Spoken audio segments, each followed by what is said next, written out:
Friday, January 2nd, 2026, 4:12 p.m., New York time, a plain little table gets posted that tells you more truth than a week of television.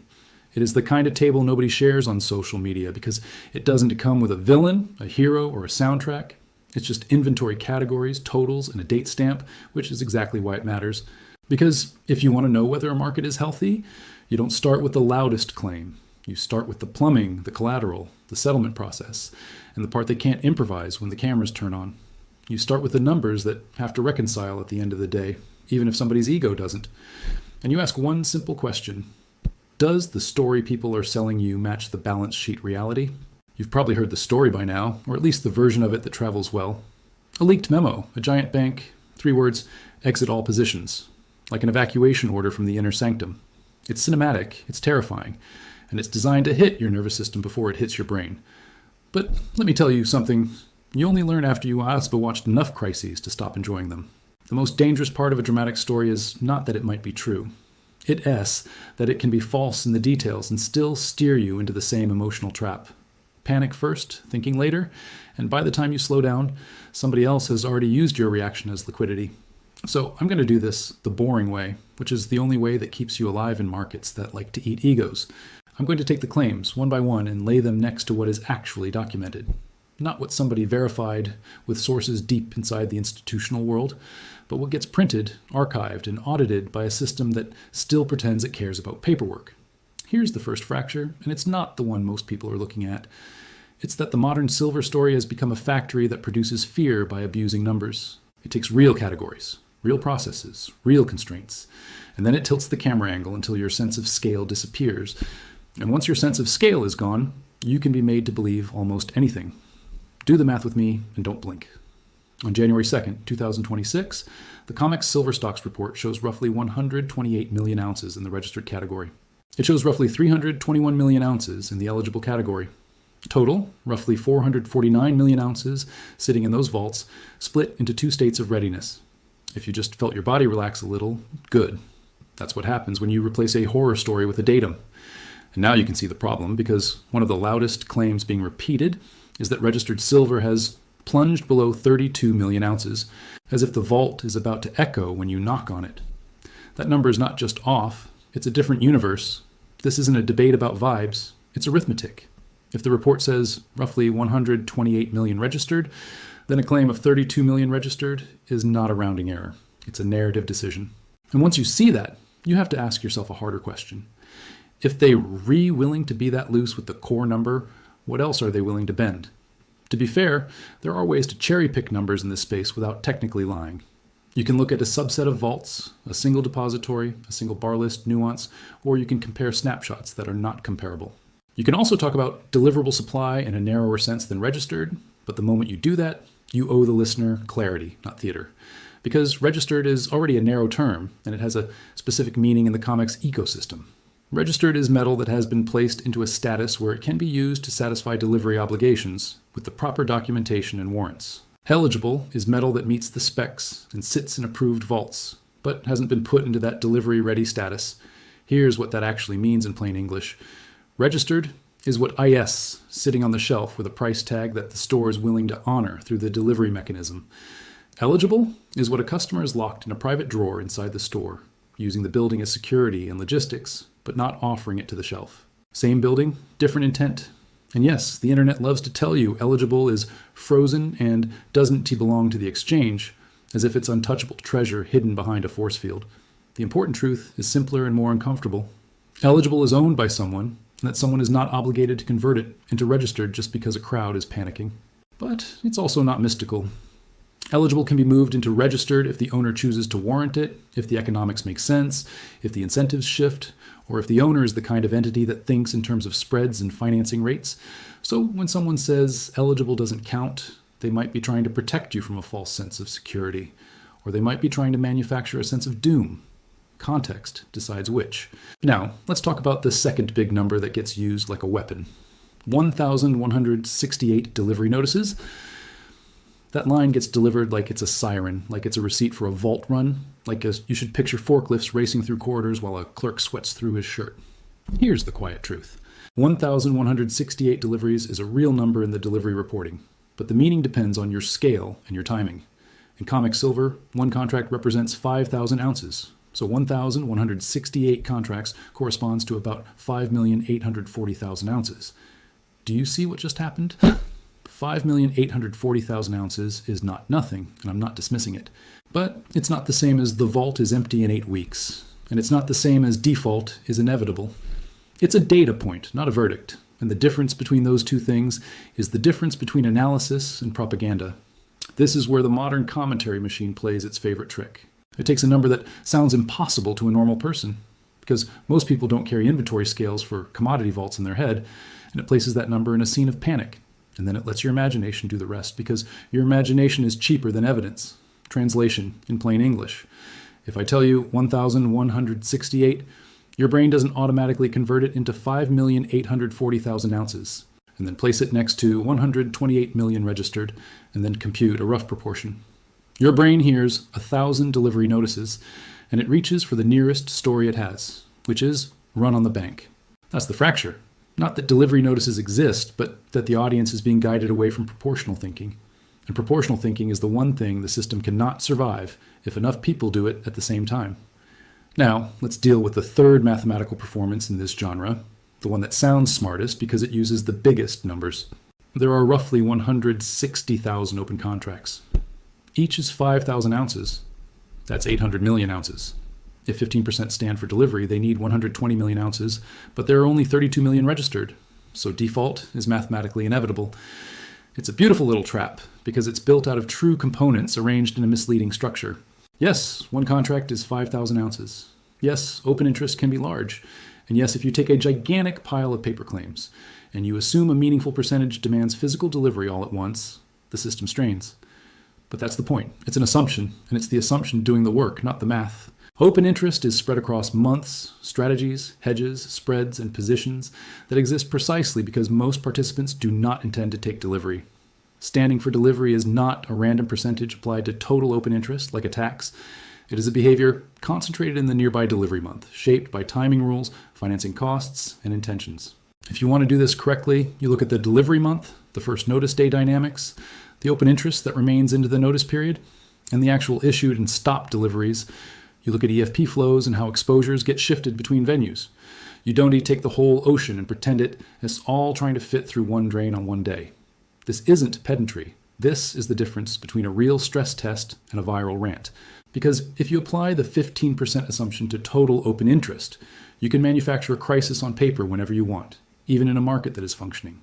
And if you can manufacture crisis whenever you want, you can also manufacture exits, entry points, and liquidity for whoever is positioned on the other side of your audience's emotion. Now, does that mean the paper to physical leverage in precious metals is a fairy tale and everything is fine? No. It means you need to talk about leverage like an adult, not like a preacher. Paper markets can carry claims that dwarf physical inventories, and that is part of how modern commodity finance works. The question is not, is leverage large? The question is, when does behavior change enough that leverage becomes a settlement problem? Behavior change is the tripwire, not the existence of leverage. And behavior change doesn't announce itself with a memo and dramatic music. It shows up in boring places. Rising physical premiums, changing warehouse movements, shifting spreads, sudden changes in margin, and the way liquidity behaves at specific times of day. So let's talk about those tripwires, because this is where things actually get interesting. When markets approach a stress zone, the first thing that moves is not price. The first thing that moves is the cost of carrying positions. That's margin, financing rates, and collateral terms. The stuff nobody puts on a thumbnail because it doesn't look good in all caps. If volatility rises, the exchange and brokers can raise performance bond requirements, which is a polite way of saying they demand more collateral for the same exposure. That forces levered participants to choose between posting more cash or reducing positions. When a market is thin, that reduction can move price violently, and then the violence becomes the justification for even higher margin. That's the doom loop people should be watching. Because it's documented, and it doesn't require a secret memo. Volatility increases, margin rises, forced selling increases, liquidity thins, spreads widen, volatility increases again. And in that environment, you can see moves that look like manipulation, but are actually the mechanical outcome of leverage being squeezed through a narrow pipe. Now, layer on the calendar. The end of a month is not a spiritual event, but it matters, because institutions reconcile and report. Risk managers demand cleaner books. Some funds rebalance. Some index products roll exposures. And when large, rules-bound flows hit a market with fragile liquidity, you can get price action that feels insane. Index rebalancing is one of those underappreciated engines. Some commodity indices have scheduled reweights and roll schedules that force passive flows. That means buying and selling can happen not because somebody knows something, but because a methodology says, do this now. In a healthy market, those flows are absorbed, but in a stressed market, they become catalysts. This is why I'm always cautious when someone tells you a giant bank knows catastrophe is coming, because they've almost seen the future in proprietary models. Sometimes the model is simply a calendar plus a liquidity map. Sometimes the catastrophe is the market's inability to digest forced flows without chaos.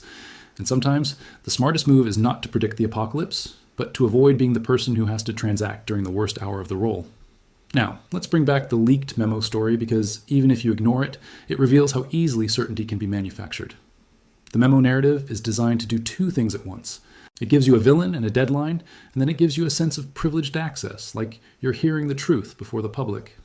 Ask yourself this: if a bank truly issued a written directive telling elite clients to exit all silver positions by month end, what would that actually mean in practice? It would mean a wave of selling and covering across futures, options, and swaps, which would create exactly the bipolar volatility the story promises. But it would also mean the bank is creating a legal trail that can be subpoenaed, leaked, and used against them. Banks don't fear being wrong in public as much as they fear being wrong in court. A written instruction that triggers losses can become a lawsuit magnet. So the notion that a bank would broadcast such an absolute directive to clients in writing is not impossible, but it's not something you accept on vibes. It's something you verify. This isn't a conspiracy, it's incentives. Content creators are incentivized to dramatize. Audiences are incentivized to share fear. And some market participants are incentivized to seed stories that generate predictable behavior. The result is a constant fog where real data points get wrapped in drama until the public can tell what is fact and what is framing. The worst part is that the drama often borrows the language of real market mechanics. Structural change, counterparty risk, derivatives market, force majeure. Those are not made-up words. They are the vocabulary of the plumbing. And when you hear those words, your brain assumes the speaker has done the work. But vocabulary is not evidence. You can speak in the language of settlement and still be selling a story. You can say counterparty risk, and then throw out an ungrounded claim like 5 billion to 10 billion ounces of notional exposure, because it sounds immense, and immense is the emotional currency of the internet. Let's slow down and talk about counterparty risk the right way. Counterparty risk is the risk that the entity on the other side of your contract cannot perform when it matters. In a leveraged system, failure can cascade. Margin calls forced liquidation, liquidation hits price, price hits more margin calls, and that's how dominoes fall. But if you want to quantify it, you need more than a scary notional number. You need to know where exposures sit, how netting works, what collateral is posted, what happens under stress, and who is connected to whom. Notional is not the same as risk, and notional is often a headline figure that ignores netting and hedging. This is why I treat giant notional claims without sources as a red flag.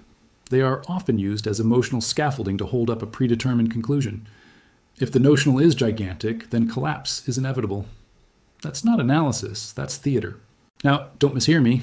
The system can still break. A market can still seize. A clearing member can still fail. A venue can still change rules. We have modern examples of that, and you don't even need to go back to the 1970s. In March of 2022, the nickel market on the London Metal Exchange saw a violent squeeze. The exchange halted trading. And the episode became a case study in what happens when the plumbing can handle the flow. And if you go back to 1980 in silver, you see how rule changes can be deployed as a kill switch when a corner and a squeeze threaten the structure. The lesson of those episodes is not this will happen again on schedule. It's when the structure is threatened, the rules are flexible. That's not cynicism. That's institutional survival. When the choice is between preserving the credibility of a rulebook and preventing systemic failure, the rulebook usually loses. And the people who get sacrificed are not the people who wrote the rulebook. So the question is not, are they capable of changing rules? The question is, what conditions force them to, and how close are we? That's the adult question. That's the question you can answer by watching spreads, inventory states, delivery patterns, and liquidity behavior instead of watching viral clips.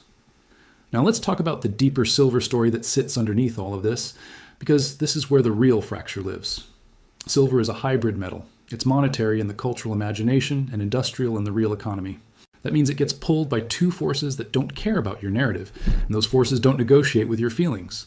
One is fear of currency debasement and systemic risk. The other is manufacturing demand, technology demand, and supply chain reality. When both forces pull at the same time, silver behaves like a small room with too many people trying to get through one door. It's not just price that moves. Premiums move, delivery preferences move, location matters and form matters, and the gap between paper price and physical acquisition cost can widen in ways that make normal investors feel like they're losing their minds. This is why paper versus physical is not just a slogan, it's a description of two different markets that are linked until they aren't. Futures and swaps can be used for hedging and price discovery, but they can also become a casino of leverage. Physical metal is constrained by mining, refining, fabrication, and logistics, and paper can multiply with a keyboard while physical cannot. So when people shout, you can print 1 trillion paper ounces, but you can print an ounce of silver, they are pointing at something true. But what they often fail to explain is the timeline. Paper can remain dominant for a long time as long as participants accept cash settlement, roll exposures, and treat the metal as a price exposure rather than a deliverable asset. The moment that changes, the system doesn't simply default like a cartoon. It adapts. It offers cash, it raises margin, it widens spreads, it changes delivery incentives, it uses every tool available to slow the demand for the physical constraint, and that means the crisis can show up as a series of technical adjustments long before it shows up as a headline screaming default. This is why the most honest way to frame this is not the vault will hit zero in 8 weeks. The honest frame is, watch whether the system is paying an increasing cost to keep the paper market aligned with physical reality. And that cost shows up in premiums, in spreads, in sudden liquidity gaps, and in rule changes that are always described as temporary. Let me give you a simple example that matters more than 1,000 dramatic claims. If the futures price says silver is at a certain level, but the cost to actually buy fabricated physical in size with immediate delivery is meaningfully higher, that premium is a signal. It's a signal that demand is pressing against a constraint, and it's a signal that the paper price may be understating acquisition reality. Now, premiums can rise for mundane reasons too, like fabrication bottlenecks, dealer inventory cycles, or shipping constraints. That's why you don't treat premium as prophecy. You treat it as a thermometer, and if the temperature keeps rising while the official story keeps saying nothing to see here, then you know you're in a divergence phase. And divergence phases are where narratives get weaponized. Because when the paper price is calm but the physical world is tight, the system has two choices. It can let the paper price rise and admit tightness, or it can hold the paper price down through liquidity tactics while allowing shortages and premiums to absorb the stress quietly. Which do you think institutions prefer? Do you think they prefer a clean price signal that triggers public attention and political questions? Or do you think they prefer a messy reality where the public argues about whether anything's happening at all, while the people who understand procurement quietly pay up and secure supply? This is where the geopolitical layer matters, not as a cartoon of the East is draining the West, but as a shift in who treats metal as strategic. If industrial policy and supply chain security push more entities to think in terms of physical availability, not just price exposure, then behavior can change in subtle ways. A manufacturer hedging price might start hedging availability, and a sovereign might treat metal as a store of value or a strategic input. And silver, unlike gold, has an industrial consumption component that doesn't come back easily. Gold mostly sits, silver gets used and dispersed, and while some is recycled, recycling is not frictionless and it is not infinite. That makes physical tightness more plausible in certain scenarios, even if the COMEX vault report totals look large on paper. So the real question becomes, how much of the vault total is truly mobilizable into delivery flows under stress, at a price the system can tolerate, without igniting a feedback loop? Registered is more directly mobilizable. Eligible is potentially mobilizable, but only if owners are willing to convert. The system relies on willingness, and willingness is not a constant. Now let's zoom back to those COMEX categories, because this is where you can watch willingness in real time. When registered rises, it can indicate metal being made available for delivery. When registered falls, it can indicate metal being removed from delivery readiness, either because owners are pulling back or because deliveries are drawing down. When eligible rises, it can indicate metal being stored, sometimes for long-term holding. But here's the nuance people miss. The system can look stable in totals while becoming fragile in behavior. Total can stay high, while registered becomes a smaller fraction. Total can stay high while the same bars ping-pong between statuses. Total can stay high while the participants with the most metal are the least willing to mobilize it at paper-linked prices. That's the kind of fragility that doesn't show up as zero inventory. It shows up as sudden liquidity gaps and strange spreads. It shows up as market makers widening bid-ask to protect themselves. It shows up as brokers limiting certain trades, not because they hate you, but because their own risk departments are tightening. And when you are in that world, you can get a day where the spot chart looks calm and the acquisition world feels insane. You can get a world where the official price is one number and the replace it tomorrow price is another. That's not science fiction. That's how stressed markets behave, when paper and physical are no longer moving in lockstep. Now, remember that dramatic line about prioritize orderly liquidation over price optimization? Even if you ignore the memo, that phrase captures a real behavior pattern that shows up in stress. When institutions decide risk matters more than price, they stop caring about getting the best fill. They care about getting out, and when big players stop caring about price, price discovery breaks. That's when you can see spreads that don't make sense. That's when the tape becomes less informative than the depth of book. That's when liquidity is there until it isn't, and that's when retail traders get wrecked, not because they were wrong about direction, but because they were wrong about structure. This isn't about whether silver goes up or down. It's about whether the venue you're using will behave normally under stress. It's less about whether the promise you reholding is designed to be honored in the exact scenario you bought it for. And most paper instruments are built to function in normal times, not as lifeboats in a storm. Now let Ness talk about the kind of month-end fear that keeps getting attached to this story, because there is a kernel of truth there that can be explained without myth. Month-end is when reporting pressure increases. Mark-to-market matters. Risk committees look at exposures. Some desks reduce risk to present cleaner books, and some clients rebalance. If you combine that with a volatile commodity and a holiday-thinned liquidity environment, you can get sharp moves that feel coordinated. But again, coordinated doesn't always mean conspiratorial. Sometimes it means everyone is reacting to the same constraints, everyone sees the same liquidity, everyone knows the same calendar, and everyone is trying to avoid being last. And that's where the evacuation order metaphor becomes more useful than people realize. In markets, nobody wants to be the last one through a narrow exit. The exit is wide when you're early and narrow when you're late. Early movers look calm, late movers look like panic, and it's the same behavior with different timing. So if you want to understand what a giant bank might do, you don't need a leaked memo. You need to understand the incentives of a risk manager who wants to avoid tail risk. Tail risk is the thing that happens rarely but destroys you when it happens. And tail risk is exactly what people buy precious metals exposures to hedge against. Here's the irony. The very instruments designed to hedge tail risk can become fragile in the tail event itself. That's counterparty risk, that's settlement risk, and that's the difference between holding an exposure and holding an asset. And the system is built so that most people never have to think about that difference. Ask yourself why. If the difference were easy to understand, the marketing would have to change. If the difference were widely understood, the business models that rely on people confusing exposure with ownership would shrink. And the leverage that makes the paper market liquid would be harder to sustain. So instead, you get a world where people argue about spot price while ignoring structure. They argue about whether a rumor is real while ignoring what the COMEX Vault report says. They argue about whether a bank is panic selling, while ignoring the way margin changes can force selling regardless of belief. Now, I want you to notice something else in the transcript style you've been exposed to. It constantly frames the narrator as a person who has verified with sources and seen the memo. That's a classic authority move, and it's designed to short-circuit your need for documentation. Because if you can't verify it yourself, you're supposed to borrow their certainty. In markets, borrowed certainty is lethal. People with real edge rarely need to shout. People with real documentation can show the document, or at least show verifiable traces. When someone asks you to accept a huge claim on the basis of their confidence, you should immediately ask, who benefits if I feel urgency right now? This isn't about accusing every dramatic narrator of lying. It's about protecting yourself from the oldest trick in the book. Manufacture urgency, then sell the solution, or at least farm the attention, and attention becomes revenue. Revenue becomes incentive, and incentive becomes the engine that keeps the fear factory running. Now, let me give you the version of the silver story that doesn't require faith. It starts with a market structure that allows large leverage through futures and derivatives. It includes a physical supply chain that is constrained and slow to expand.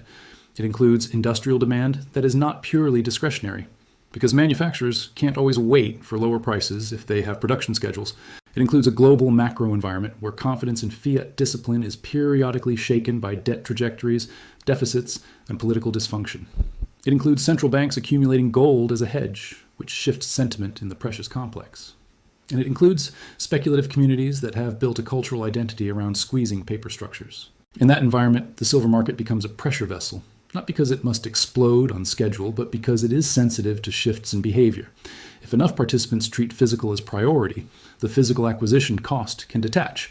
If enough participants attempt to force delivery, the venue can respond with rule changes or cash incentives.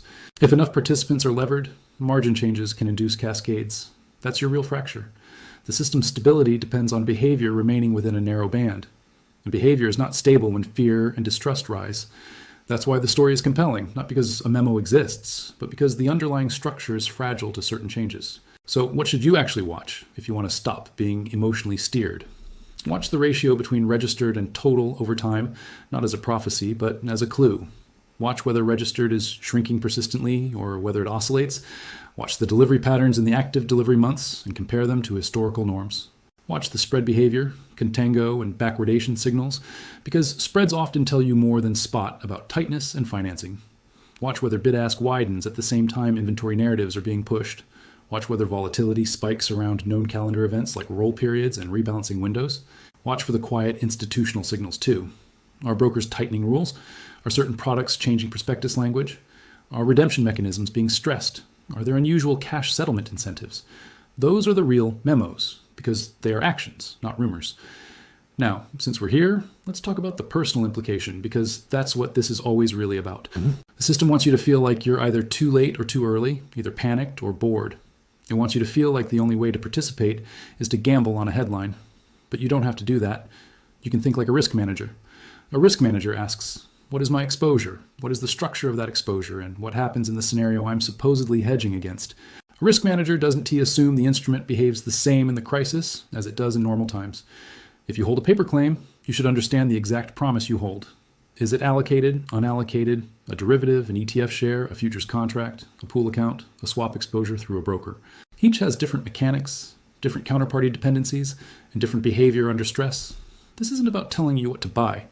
It's about telling you that the word silver is not one thing in the financial system. Silver can mean a bar with a serial number in a vault you can claim. It can mean a paper exposure that is netted and margined and settled in cash. It can mean a share in a vehicle whose mechanisms depend on authorized participants and market functioning. And the reason this matters is because people buy precious metals exposure as a hedge against system dysfunction. Then they buy the version of it that depends most heavily on system function. That's not stupidity, that's marketing success. It's the system training you to confuse convenience with security. Now, let's be honest about what happens if you truly get a structural stress event. The authorities and the venues do not sit there and politely default like a broken vending machine. They manage the event, they change rules, they offer cash, they halt, they widen limits, and they do whatever is necessary to prevent a cascade that threatens the broader credit system. And in that management process, the people with the least leverage and the least dependence on paper promises tend to sleep better. The people who rely on leverage and perfect settlement mechanics tend to discover how many guarantees were really just assumptions.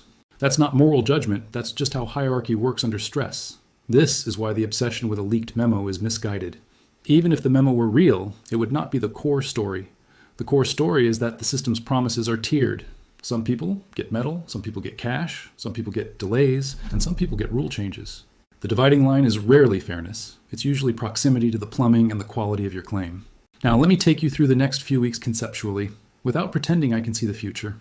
In a stressed market phase, you often see phase 1, quiet positioning, where big players reduce exposures in ways that don't show up as a headline.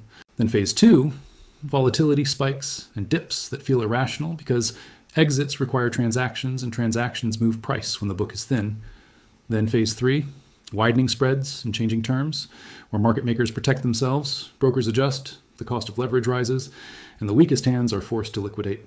That forced liquidation creates more volatility, which justifies more tightening, and the market turns into a forced choice machine. Then phase 4, if stress becomes acute, official explanations and temporary measures always dressed up as neutral language. And then, if things truly break, the kill switch. Trading halts, cash settlement incentives, rule changes that prioritize stability over purity. If you've watched enough history, you know this is not hypothetical. It's not a conspiracy, it's crisis management. And crisis management always has winners and losers. So what do you do with this? As a normal person living in the real world with bills, responsibilities, and a life that cannot be paused for market drama. You stop letting the loudest voice dictate your time horizon. You stop treating every rumor as a countdown. You start treating the documented data as your anchor, and you treat narratives as weather, not geology. You look at the COMEX vault report not to worship it, but to ground yourself. If someone says registered is 32 million and the report says roughly 128 million, You mark that as a credibility strike. If someone uses total open interest and a random delivery percentage to declare inevitable default, you mark that as a manipulation of scale. If someone claims a megabank is issuing absolute directives without a verifiable trace, you treat it as unverified until proven, and you remind yourself of a brutal truth. In markets, the most profitable story is the one that makes you act in at the worst time.